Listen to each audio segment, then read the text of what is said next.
Assalamu alaikum aka dostum.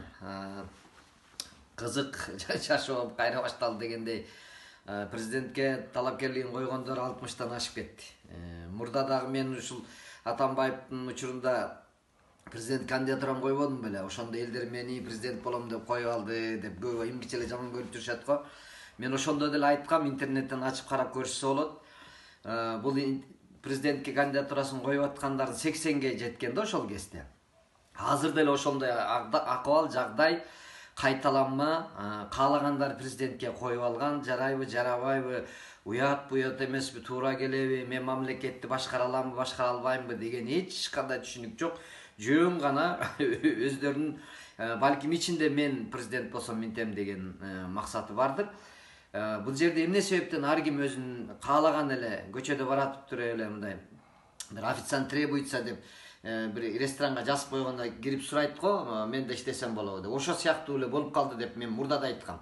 Анткени себеби ушу элдердин көп кылып коюп аткан себеби бизде мына БШКда ушул президентке коюлуп аткан критерийлер, ушул нормалары туура эмес болгондуктан, баягы 3-класска окшоп эле диктант берип койсом болот турбайбы? Ана мынтип сүйлөп койсом болот турбайбы? Ана бирөөнү жамандап койсом ошо программа турбайбы деп эле ошол боюнча кайта деле коюп алды.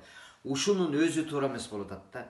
Президентке кое турган адам программасын алдын ала берсин, ким кандидат боло турган болсо, ошону текшерсин бир комиссия. Чындап мамлекетти көтөрүп алып чыга турган программа экен же андай эмес бекен? Анын билим деңгээли канча тилди биле алат экен?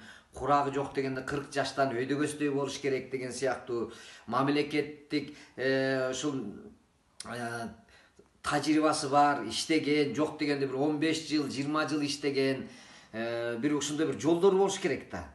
Анан кийин анын келечек биздин ушул Кыргыздын жүзүн көрсөтө турган адам болот. Ошон үчүн элдин бир нече бөлүгү ошону мурда колдоп келген, президентке ушу татыктуу деп, азыр деле бар 5-6 арасында жүрөт. Ушулар татыктуу деп биз ойлой турган адамдар анан кийин койсо да. Анан каалагандары кое берип, анан сыртка да тегерекке да уят болуп атпайбызбы? Ошон үчүн таке досум, ушул нерселерди мындай бир кандай кылсак болот? Сен да тааныштарың коюп аткан болсо айтып кой, алсынчы. Алсын. Анан кийин мынау оппонент болуп аткандар бир сураныч сиздерден.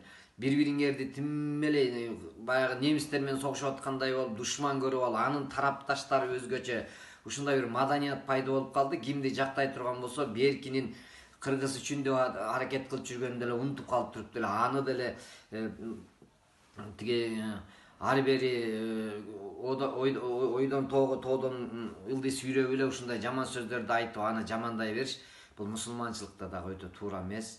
Кыянатчылык бул. Кылган нерсеңе өзүң жооп бересиң эртеңки күнү. Ошол туура эмес болуп калган болсо, ошол бирөөнү акмаксың деп же эшексиң деп айта турган болсоң, ошол сөз барып кайра өзүңө кайтып келет дейт. Ал жакта ошол акмак эмес болсо, кайра келип өзүңө тиет деп. Ансыкандай ушул кылган нерсебизден кичине абайласак, ойлонсок, менин мурда дагы президентке койгон максатым ушул болчу.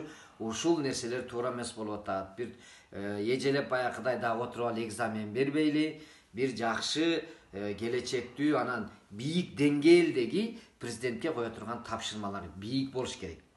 Таке досум, айт, тааныштарың коюп алган болсо алсын, уят болобуз.